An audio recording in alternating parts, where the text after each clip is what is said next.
The president signed a proclamation introducing a new additional $100,000 H-1B visa fee, which is a huge jump from current costs because right now a company can sponsor an H-1B petition for as little as $2,000. So much remains unknown about this proclamation, but this could affect a huge number of H-1B visa holders. We don't know if it will affect all H-1B visa holders. Starting Sunday, Eastern, anybody who's arriving in the United States from another country on an H-1B visa would not be let in unless their company has paid this fee. There's a bit of franticness and tremendous anxiety about this because there are so many uncertainties. Will people be able to come home in time? What will happen to people whose flights are delayed by 5 minutes? There are already groups lining up to file lawsuits, which could potentially even be filed as early as tomorrow morning, seeking emergency orders, temporary restraining orders, injunctions that could completely pause this entire proclamation if a federal judge agrees.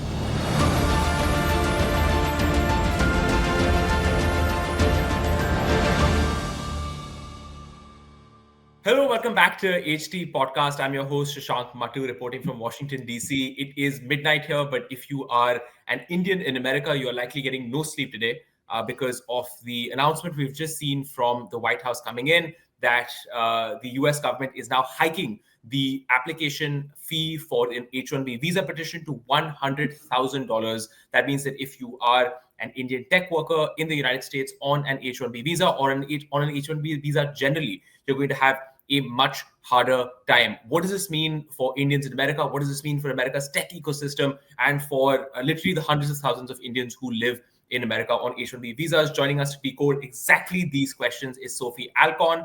She is based on the West Coast, of course, and is a immigration lawyer. She's, of course, the founder of Alcorn Immigration Law.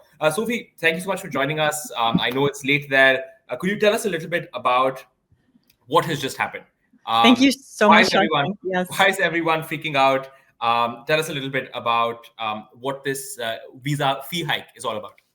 Thank you so much, Shashank. Thank you for the opportunity to be here and speak with you. And yes, I am happy to share more. So today, the president signed a proclamation introducing a new additional $100,000 H-1B visa fee, which is a huge jump from current costs because right now a company can sponsor an H-1B petition for as little as $2,000. Mm-hmm. But this new proclamation introduces language that seems to mostly focus on H-1B holders who will be entering the United States after 12:01 a.m. Eastern time on Sunday, September 21st. So that's in less than 27 hours from the time we are recording this. Mm-hmm. And so much remains unknown about this proclamation, but this could affect a huge number of H-1B visa holders. We don't know if it will affect all H-1B visa holders, but what the language implies is that starting Sunday, Eastern, anybody who's arriving in the United States from another country on an H-1B visa would not be let in unless their company has paid this fee. And right now, we don't know the mechanism for paying the fee, unless there is some sort of national interest exception, which also remains undefined. So this could affect a lot of people. Right. Could you tell us a little bit about, because you deal a lot with sort of people in working in big tech in the West Coast, people who Absolutely. Are on H-1B visas. What is the mood among them right now? Just as soon as the news broke, what was the mood among them? People are urgently messaging, trying to get more details. There's a bit of franticness and tremendous anxiety about this because there are so many uncertainties. Will people be able to come home in time? What will happen to people whose flights are delayed by 5 minutes? Mm-hmm. What does this mean for people who had been planning to travel or who must travel for certain immigration reasons. And then what will this mean for companies who would be faced with these fees? How long will this process take to get set up?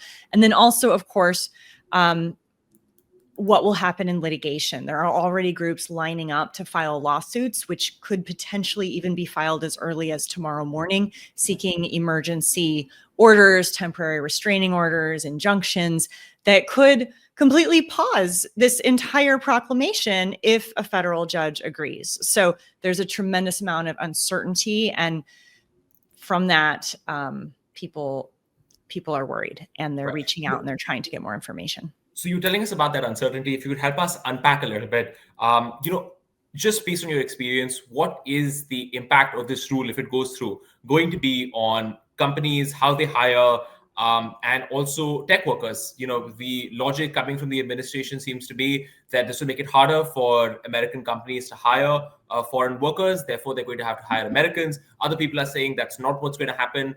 What's going to happen instead is that people are just going to shift these jobs overseas, and that is going to hurt America long term. Could you talk a little bit about this? How you think this is going to impact, number one, the companies, but number two, the people working on H-1B visas right now? Absolutely. So there will be tremendous ripple effects of this proclamation throughout the world, for people outside the United States, for people inside the United States. Just looking at the incentives and some of the likely effects, this will make it more difficult for small companies, which are such an important part of the American economy, to hire and retain the talent that they need. We don't know yet if the visa fee will apply to, it seems like it will likely apply to visa stamping for existing H-1B holders, but we still don't know if it will apply to people who are inside the United States seeking amendments, extensions, transfers. It seems like they will not be affected from the language, but that's still unclear. But in general, this is another reason that small businesses might be more hesitant to sponsor consulting companies. This will likely make it impractical for them to sponsor, as it might not be worth the financial investment for their clients. Big tech will likely pull back on their sponsorship. Many big tech companies declined to comment earlier today to reporters. This will dramatically harm the startup innovation ecosystem in the United States. And founders and startup founders are the genesis of critical and emerging technologies, including AI, value chain, bringing back US manufacturing. Many of the world's most brilliant people who come to Silicon Valley are immigrants from India and other countries, and they also rely on the H-1B visa. So this will likely affect startups' ability to innovate and founders' desire to start their companies in the United States. They'll have to explore alternative pathways. There may also be huge implications for students and universities. As of yet, there are no clear exceptions for any universities or nonprofits, which also rely heavily on the H-1B and historically have had various fee reductions. So if I could just ask you, one of the big questions that people are asking right now, it may be a little dramatic, but it mirrors the fear that a lot of people are feeling. And that question is whether the Indian American tech dream as such is essentially over. This idea that you could study in the United States, work on an H-1B for a big tech company, get a green card, settle down there, become a permanent part of the American tech ecosystem. Is that great Indian American tech dream basically over at this point in time? I think it's changing. I think that the American dream is still alive and well, and the vision and symbolism of America as this country of freedom and opportunity, where anybody can pull themselves up by their bootstraps and create something great. I mean, I firmly believe in this country, and I believe that it still is a beacon of hope and those American values that many people relate to, regardless of what country they happen to have been born in the world.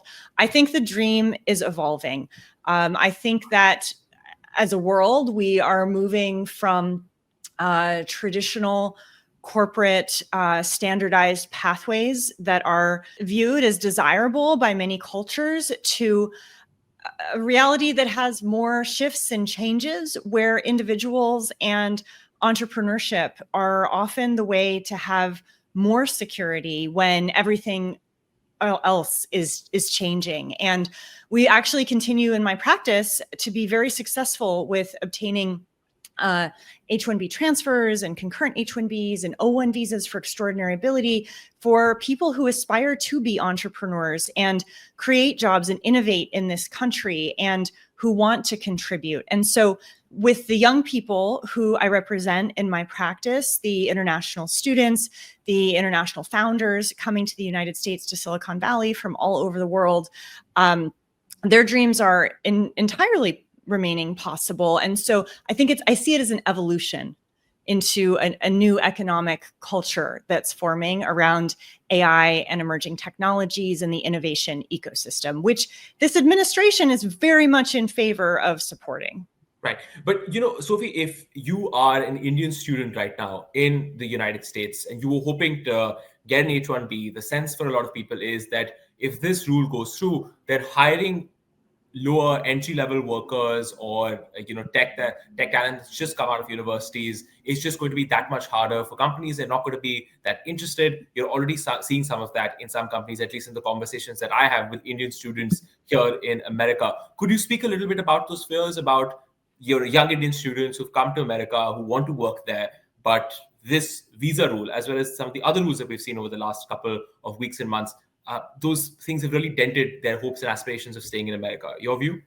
I think if you are an international student in the United States right now, it's fraught. It's a very challenging situation. And I would understand if parents, want their children to go to university in other countries where there might be more clear economic pathways after graduation. I know universities are in the United States are very concerned about this focus on H-1Bs and other proposals that have been floating around about OPT. My sense today, my instinct is that there had been a lot of talk about modernizing the H-1B visa lottery, changing it from a random system to a wage-based preference system, ranking people from highest wage band to lowest wage band to allocate the H-1B visas. It was not clear to me legally how that could be effectuated. It may still come to pass, but my sense is that today, this announcement with this exorbitant fee is an alternative workaround to reduce the total number of H-1B registrations. And of course, that primarily affects young people and people in level 1 jobs and recent university graduates. And so, yes, they are beginning to look for alternative immigration pathways and alternative global professional pathways.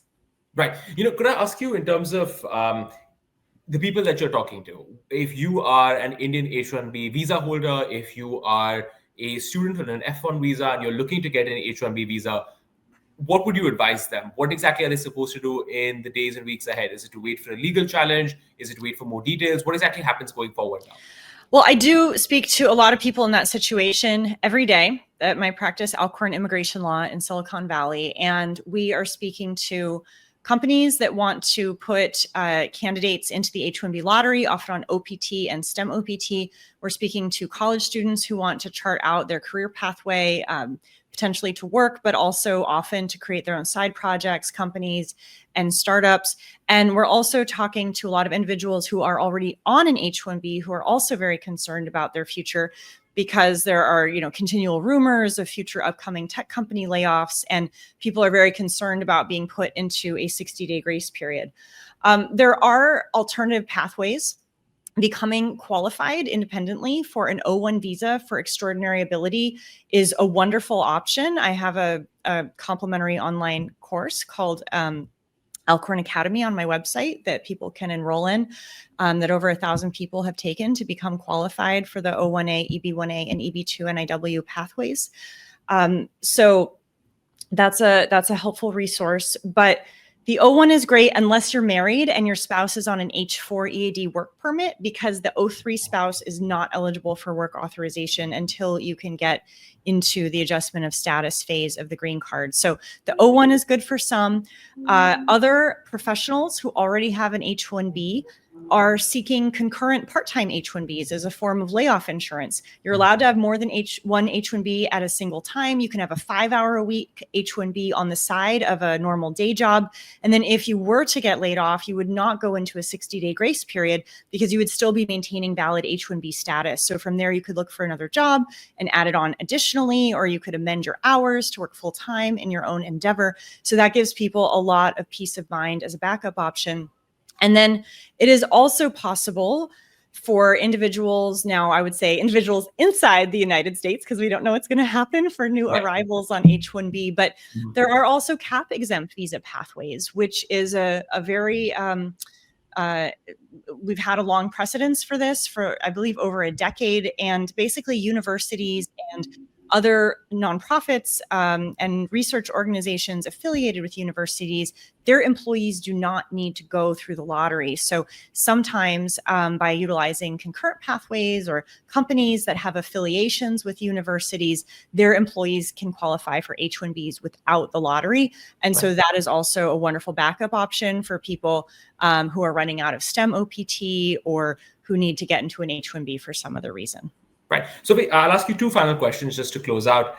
Firstly, if these rules do in fact go through, I appreciate what you're saying about other pathways being available as well, but realistically, will they be able to account for all the sort of Indian tech workers who are already on H-1Bs in the United States? And if they don't, are we likely to see lots of Indians starting to come back from the United States to India over the next couple of months and years? It may well be possible. It seems like that is certainly the goal of this administration in many ways. There are other pathways like going back to school and becoming an F1 student. Some people might do that to try to wait out the next 4 years. So that's a possibility. It's also not clear to me if these individuals would try to go to a third country. So I think there's a lot of open questions about the effect of this on the student population and the H-1B visa holder population. But certainly the 100K price tag is steep for many companies, even I believe like the largest technology companies. Right. Sophie, let me close out on this question, right? Because I think you actually gave me a good segue into what I wanted to ask you about, which is you said something about the intent of this administration. And I was watching the video of Commerce Secretary Howard Lutnick basically saying that, look, only valuable people are the workers that we want to stay in the United States. The rest are going to have to head home. And that sort of sentiment, the sort of visa moves that we've already seen and the visa fee move that we've seen today, that could lead a lot of folks here in America, Indian tech talent and Indian talent just generally, saying that, look, regardless of what happens on the visa fee, this is not a country that remains as open to immigration or to foreign talent as it used to be. We have to look at other markets. Do you think that what has happened today will further diminish America's status as really one of the preeminent centers for foreign talent to come and work in? As I mentioned earlier, I believe in American values, in what we stand for in terms of peace and freedom and the ability to start something and pull yourself up by your bootstraps. And I believe that those values are stronger than ever, especially in these, changing times. And I would also keep in mind that the administration has also made it very clear that top national security priorities include being the global leader in artificial intelligence and creating a strong value chain and onshoring US manufacturing. So those moves are only going to create greater demand for technology experts. So I don't think this is the final say. I think this is a potentially opening move in a complex negotiation to set a stage and set things up to come to some sort of consensus, because we know that top global talent is demanded. And I would say that many H-1B visa holders from India are among top global talent, even if they don't have an O-1 visa yet or the necessary accomplishments to be able to show it. But it takes so much grit determination, vision to be able to navigate this path to the United States already, that we have a tremendously valuable asset of human capital with our immigrant workforce in the United States. And I believe that this country's future depends on leveraging that talent, as does creating abundance and new economies and all the wonderful technologies that are being created. We rely on immigrant talent. And so for people who are listening to this, I want you to know that there are people in America who appreciate you and understand the value that you provide and contribute, and there are still pathways. So if it's in your heart and your purpose that you need to work and live in the United States, I just want you to know that there still are many pathways open to you. Understood. Sophie Alcon, thank you so much for joining us here on the HT podcast, breaking down the impact of the H-1B visa-free rule that we've just seen come out of the White House, breaking down also the impact that it will have on the tech ecosystem in America, and of course, very importantly, on the hundreds of thousands of Indians right now in the United States who are trying to figure out what this means for them and for their future. Thank you so much, Sophie. Thank you, Shashank. It's so lovely speaking with you. I really appreciate it. Have a great night.